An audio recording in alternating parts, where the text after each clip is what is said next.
Hello दोस्तों, स्वागत है आपके अपने YouTube channel math with AI में। आज हम लोग पढ़ने वाले हैं 12th के चैप्टर नंबर 4 हिंदी का, जिसका नाम है अर्धनारीश्वर। हमने इससे पहले 3 चैप्टर का सब्जेक्टिव या फिर पूरा एक्सप्लेनेशन कंप्लीट किया है। वो सारी वीडियो आप प्लेलिस्ट में पड़ा हुआ, उसको आप जा करके देख सकते हैं। अगर नहीं देखे हैं तो उसको एक बार जरूर देखिएगा। इस वीडियो में हम लोग अर्धनारीश्वर चैप्टर जो है आपका 4 नंबर चैप्टर, उसको हम लोग कंप्लीट पढ़ने वाले हैं, ठीक। और इसके राइटर के बारे में जानना चाहें तो रामधारी सिंह दिनकर नाम है इनके राइटर। अर्धनारीश्वर, अर्धनारीश्वर कहने का मतलब है कि आधा नर का शरीर और आधा नारी का शरीर। जैसे अगर आप देखेंगे इस तरह से एक नर का शरीर, तो इधर वाला मान लीजिए हिस्सा नर का है, इधर वाला नारी का है। जैसे आप वो देखे होंगे ना अपने घर में शंकर और पार्वती का फोटो, उसमें आधा नर का शरीर होता है और आधा नारी का शरीर होता है। तो वही वाला के बारे में इसमें लिखा गया है। अर्धनारीश्वर रामधारी सिंह दिनकर। रामधारी सिंह दिनकर को राष्ट्र कवि कहा जाता है, ठीक है। रामधारी सिंह दिनकर को राष्ट्र कवि कहा जाता है। और आप इस वीडियो में इस तरह से इस चैप्टर को पढ़ेंगे, आपको लगता होगा ना कि चैप्टर बहुत बड़ा है, आप कहीं भी पढ़े होंगे तो, लेकिन इस वीडियो में इस तरह से हम लोग पढ़ेंगे बिना किताब देखें, आपको पूरा दिमाग में छप जाएगा। और थोड़े से समय में, ज़्यादा नहीं, 15, 17, 18 मिनट का वीडियो होगा, ज़्यादा तो नहीं है। इस वीडियो को अगर ध्यान से देखते हैं तो समझ में आ जाएगा। तो यहाँ तक समझ में आ गया। जैसे देखिए, अब रामधारी सिंह दिनकर का जन्म 23 सितंबर 1908 को हुआ था। रामधारी सिंह दिनकर का जन्म 23 सितंबर 1908 को हुआ। फिर कह रहे हैं कि मृत्यु 24 अप्रैल 1974। आप कहेंगे कि चैप्टर में पढ़ाने आए थे, क्या पढ़ा रहे हैं? तो देखिए, चैप्टर पढ़ने से पहले लेखक परिचय यानी कि लेखक के बारे में जानना बहुत जरूरी होता है, क्योंकि इससे ऑब्जेक्टिव आपका पूछा जाता है, ठीक। नहीं तो हमें क्या दिक्कत था। अब देखिए, जन्म मृत्यु जान ली। जन्म स्थान इनके जन्म कहाँ हुआ था? तो सिमरिया बेगूसराय बिहार में, ठीक। सिमरिया बेगूसराय बिहार में हुआ था, ठीक। और माता का नाम मनरूप देवी, पिता का नाम रवि सिंह, ठीक। माता का नाम मनरूप देवी, पिता का नाम रवि सिंह। रसे रामधारी रसे रवि, ठीक। रसे रामधारी रसे रवि हो जाएगा। पत्नी का नाम श्यामवती देवी।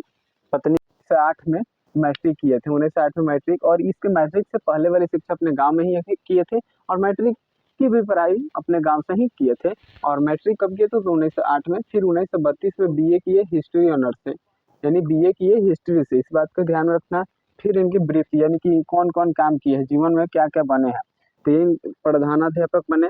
फिर हिंदी का प्रोफेसर बने हैं, कहाँ? तो बिहार यूनिवर्सिटी में। क्या? प्रधानाध्यापक बने के बाद हिंदी का प्रोफेसर बने बिहार यूनिवर्सिटी में। उसके बाद कह रहा है कि पहली इनकी कविता छात्र सहोदर। ये पूछेगा कि रामधारी सिंह दिनकर का सबसे पहला कविता कौन सा है? तो छात्र सहोदर है। कब? तो 1925 में। कब? 1925 में। उसके बाद देखिए, ये कविता था छात्र सहोदर, एक कविता था छात्र सहोदर, जैसे एक पाठ होता है।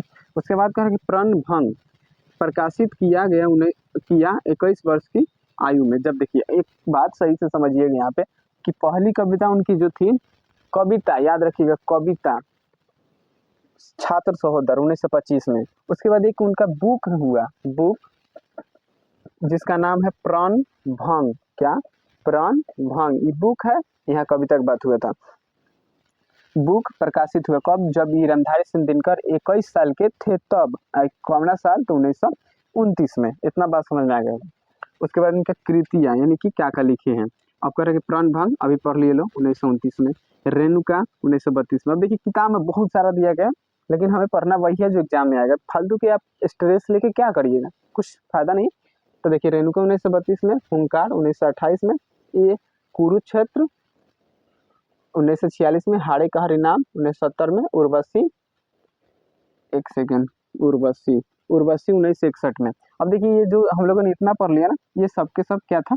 तो कविता था एक। उसके बाद यहाँ से आता है मिट्टी की ओर 1946 में, और धनारीश्वर जो अभी पढ़ रहा है 1952 में। ये दोनों के दोनों कहानी है, ठीक। एक और चीज पूछेगा कि जो अर्धनारीश्वर है, इसकी विधा क्या है? विधा मतलब क्या है? तो इसको लिखेंगे हम लोग निबंध। क्या है? तो निबंध है, ठीक। इस बात को निबंध है। वहाँ पे कहीं कहीं पे ललित निबंध भी लिखेगा, तो क्या घबराना नहीं है, दोनों एक ही बात होता है। समझ में आ गया यहाँ पर? अब देखिए, कह रहे हैं कि इनका पुरस्कार, इनको क्या क्या मिला है? पुरस्कार में मिला है संस्कृति के 4 अध्याय, संस्कृति के 4 अध्याय उनका एक रचना है, जिस पर मिला है साहित्य अकादमी पुरस्कार, साहित्य अकादमी पुरस्कार मिला है। और आखिरी एक पुरस्कार है इनका उर्वशी पे मिला है ज्ञानपीठ पुरस्कार। यानी कि हम लोगों ने लेखक के इंट्रोडक्शन क्या हम लोगों ने लेखक इंट्रोडक्शन को अच्छे से जान लिया है। आपको लगता है कि इससे क्वेश्चन छूटेगा एक भी? नहीं, एक भी लेखक परिचय से एक भी क्वेश्चन छूटने वाला नहीं है। ठीक, एक भी क्वेश्चन नहीं छूटेगा। स्टार्ट होता है यहाँ से आपका चैप्टर। अब देखिए इस चैप्टर में अर्धनारीश्वर के बारे में बताया गया है। अर्धनारीश्वर का मतलब क्या होता है, अभी हम आपको बताएं कि अर्धनारीश्वर का मतलब होता है आधा नारी और आधा पुरुष। क्या? आधा नारी और आधा पुरुष, जिसमें आधा शरीर नारी का होगा, आधा पुरुष का होगा। तो इसमें एक इस चैप्टर में यही बताया गया कि अर्धनारीश्वर शंकर और पार्वती का कल्पित रूप है, मतलब कल्पना किया गया है कि इन्हीं के दो है, दोनों रूप की, आधा नारी का और आधा पुरुष का शरीर है।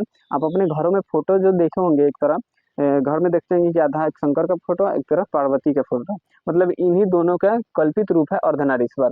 इतना क्लियर समझ में आ गया? इस चैप्टर में एक चीज कहा जाता है कि एक ही मूर्ति के दो आंखें हैं। अब यहाँ पे कहें एक ही मूर्ति के दो आंखें हैं, एक है रसमयी आंखें तो एक विकराल है। एक रसमयी आंखें, एक विकराल है। जैसे एक सुंदर आंखें है, जो नारी का होगा वो सुंदर होगा, और जो पुरुष का एकदम भयंकर होगा, विकराल होगा। यहाँ तक कहे, और फिर कह रहा है कि दो हाथ, मतलब उसी शरीर में दो हाथ है। एक हाथ एकदम सजाया गया है, अलता जो महिलाएं लगाती है ना, रंगती हाथ पांव, उसमें कहता है कि आज एक हाथ में अलता है, रंगा हुआ है, और दूसरे हाथ में क्या है, तो त्रिशूल है, दूसरे हाथ में त्रिशूल है। ठीक, अब कह रहे कि दो पैर, अब उसी के दो पैर है। कह रहे कि एक पैर है साड़ी से ढका हुआ है, दूसरा पैर बाघ के छाल से ढका हुआ है। ठीक, इतना समझ में आ गया, दूसरा पैर बाघ के छाल से ढका है। और फिर यहाँ पे कह रहे हैं, देखिए इस चैप्टर को एकदम मजा से समझना है और अच्छे से समझना है। इसमें यही बताया गया कि नारियों पे अत्याचार, नारियों को कम नीचा समझने का, मतलब पुरुषों ने जितना काम किया वो सब इसमें बताया गया।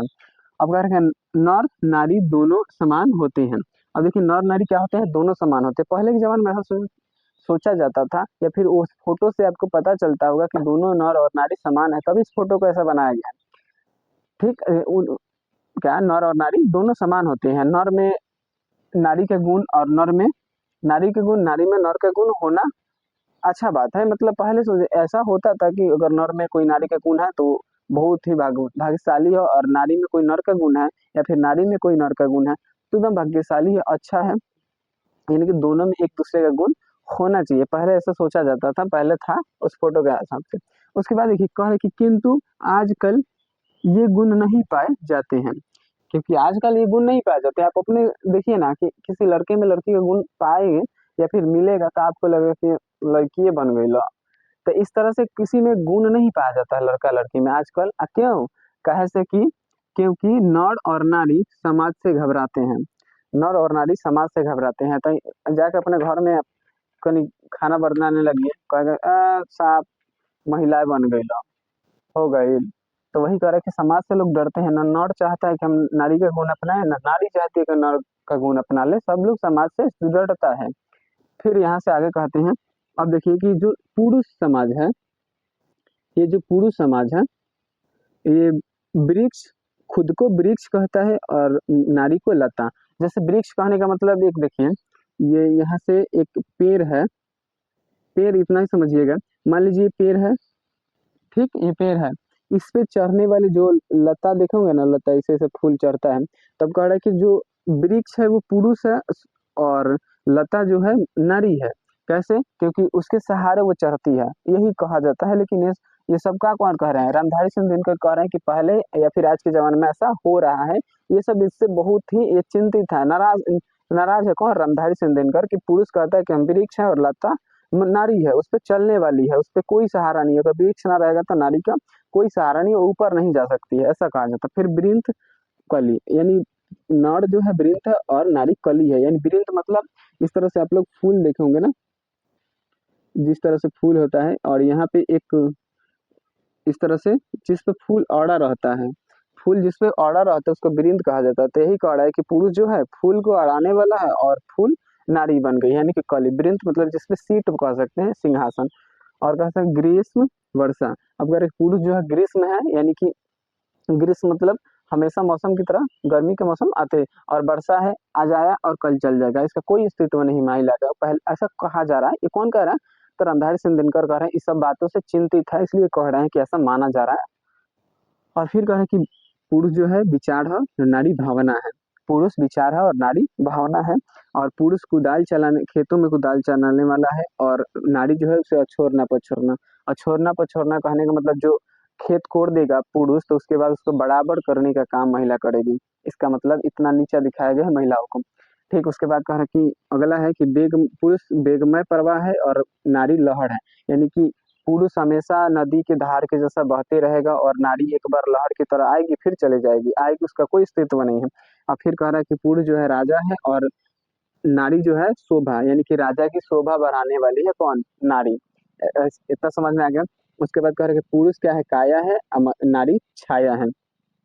पुरुष काया है और नारी छाया है। इस बात को क्लियर समझिएगा आप लोग कि इस तरह के महिलाओं के साथ अत्याचार किया जाता है।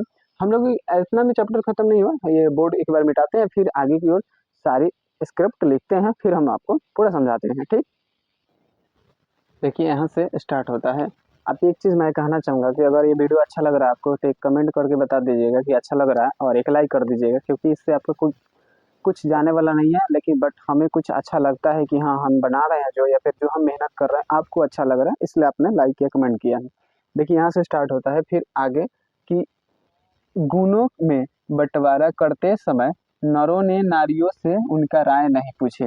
जैसे अभी देखना आप लोग कि अभी नर का गुण, नारी का गुण अलग अलग होता है। जो उनका गुण है नर नहीं अपनाना चाहता है, और नारी का गुण नर नहीं अपनाना चाहता है, और नर का गुण जो है नारी नहीं अपनाना चाहती है। क्या है, कैसे कि समाज वैसा ही बन चुका है। तो वही कह रहा है कि जब इन दोनों में गुण का बंटवारा हो रहा था, तो उन्होंने, नरों ने, जो नर यानी कि पुरुषों ने नारियों से उनका कोई भी सलाह नहीं लिया कि आपको हम ये गुण दे रहे हैं, आप ये करिएगा, तो वो सब उधर से वो राय में क्या कहेंगे, ऐसा कुछ पूछा ही नहीं गया, सीधा थोप दिया गया कि नहीं तुमको ऐसा करना है। ठीक, उसके बाद कह रहे हैं कि आदि आदि मानव होते तो काफी चिंतित होते।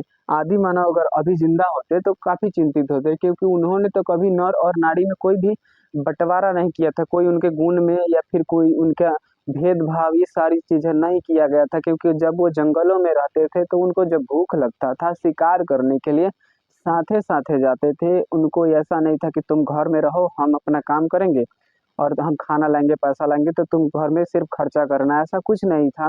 पहले जब जानवर उन पे कोई हमला करता था, तो दोनों सामना करने के लिए साथे साथे जाते थे, शिकार साथ में करते थे, खाना साथ में करते थे। अब न आदि मानव होते तो बहुत चिंता करते कि हमने तो ऐसा कुछ बंटवारा नहीं किया था, ये क्या हो गया इस समाज का। ऐसा ही कह रहे हैं कौन? रामधारी सिंह दिनकर। ठीक, फिर यहाँ से आता है कि नारी की पराधीनता कृषि के आविष्कार के बाद होना शुरू हो गया। नारी का पराधीनता यानी कि नरों ने नारी को कब से समझना शुरू किया है? नरों ने नारी को कब से कम समझना शुरू किया है? तो जब से कृषि का आविष्कार हुआ, यानी कि जब से खेती बाड़ी का आविष्कार हुआ है। भारत के लिए सबसे बड़ा मतलब महत्वपूर्ण आविष्कार कृषि है, लेकिन उसी समय से नारियों को कम समझने लगा लोगों ने। नरों जो है खेत में जाकर काम करने लगा, और नारियों को घर के अंदर रखने लगा कि अगर तुम बाहर निकलोगी तो तुम सुंदर, यानी कि तुम्हारा रूप खराब हो जाएगा, तुम घर में रहो ताकि हमें देखने में अच्छा लगे। ये सब नारी करता था। फिर अब यहाँ से आता है, कह रहा है कि पशु और पक्षी में भी नर और नारी होता है, लेकिन उन्होंने अपने गुणों में कोई बंटवारा नहीं किया है। अगर कोई घोंसला बनाना है, घर बनाना है, शिकार पे जाना है, या फिर कुछ भी करना है, तो सब लोग तो साथ ही रहते हैं, उसमें कोई भी बंटवारा नहीं है। नर पुरुष, नारी में कौन नर है, इसका गुण ये है, ये, उन लोगों में कोई बंटवारा नहीं है। लेकिन पुरुषों में या फिर मानव जाति में ऐसा बंटवारा है। फिर यहाँ से स्टार्ट होता, कहता कि प्रत्येक पत्नी अपने पति को उसी दृष्टि से देखती है जिस दृष्टि से लता अपने वृक्ष को देखती है। आप पीछे अभी समझ गए कि जो भी पत्नी होती है अपने पति को उस नजर से देखती है जिस नजर से पेड़ पर चढ़ने के लिए कोई लता सहारा लेके पेड़ को चढ़ती है ना, कि हाँ अगर पेड़ नहीं रहेगा तो हम ऊपर नहीं चढ़ पाएंगे। उसी प्रकार पत्नी अपने पति को देखती है कि अगर पति हमारे नहीं रहेंगे तो हम भी, हमारा जीवन चलने वाला नहीं है। हम उसी तरह से, पत्नी जो है अपने पति को उसी तरह से देखती है। कौन कह रहे हैं? सब कह रहे हैं रामधारी सिंह दिनकर की आज का समाज ऐसा ही हो गया है। अब कह रहे पुरुषों की मर्जी चलने लगी है, जहां मन करे पुरुष वैसा अपने मर्जी से नारियों पे अपना हक थोपते हैं, उससे काम कराते हैं, उससे जबरदस्ती जो भी मन करता है वो कराते हैं। ठीक, उसके बाद कह रहा है कि इसमें प्रवृत्ति मार्ग और निवृत्ति मार्ग। प्रवृत्ति मार्ग का मतलब होता है जो नारियों से दूर नहीं होते हैं, नारियों को अपना साथ रखते हैं, और जो नारी से अपना मतलब कोई हक नहीं छीनते, उसे प्रवृत्ति मार्ग। जो निवृत्ति मार्ग यानी कि जो लोग सन्यासी हो चुके हैं, वो अपने पत्नी को भी छोड़ देते हैं। क्या निवृत्ति मार्ग पे सन्यासी जो लोग होते हैं उन्हें अपनी पत्नी को भी छोड़ देते हैं, यही कारण। अब फिर एक दो महान व्यक्ति आए, गौतम बुद्ध और महावीर। इन्होंने लोगों ने महिलाओं को क्या भिक्षुणी होने का अधिकार दिया, भिक्षुणी होने का अधिकार दिया। इन लोगों ने महिलाओं के लिए मतलब इन लोगों ने कोई बंटवारा नहीं किया, इन लोगों ने कोई बंटवारा नहीं किया। लेकिन बाद में महात्मा बुद्ध ने जो थे, उनका एक शिष्य था, कौन? आनंद। आनंद उनका शिष्य था। उससे कहते हैं कि हमने महिलाओं को 5000 सालों तक ले भिक्षुणी बनने का, भिक्षुणी मतलब सन्यासी बनने का अधिकार दिया था, लेकिन अब उसे घटा करके 500 वर्ष तक ले कर दिया गया है। ठीक, 500 वर्ष तक ले कर दिया गया है। फिर आप इस तरह से भी समझ सकते हैं इस बातों को कि आनंद से बुद्ध ये कहते हैं कि हम जो ये धर्म चला रहे हैं, बौद्ध धर्म, वो महिलाओं को अगर हम भिक्षुणी होने का नहीं देते तो ये धर्म 5000 सालों तक ले चलता। लेकिन जब महिलाओं को दे दिया गया हक तो ये चलेगा 500 वर्षों तक। ठीक, उसी में एक आता है जैन धर्म का दिगंबर संप्रदाय। संप्रदाय मतलब होता है जाति। जैन धर्म में एक दिगंबर संप्रदाय होता है, उसने तो महिलाओं को सिर्फ अलग अलग बांट ही दिया था।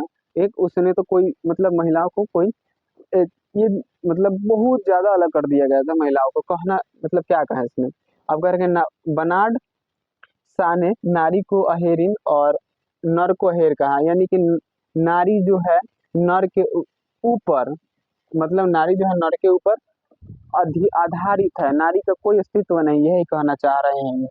फिर कह रहा है कि कवि का विचार है कि जो महिला है वो विचार है, नागिनी है, जादूगरनी है, सब आज के लोग कहते जा रहे हैं।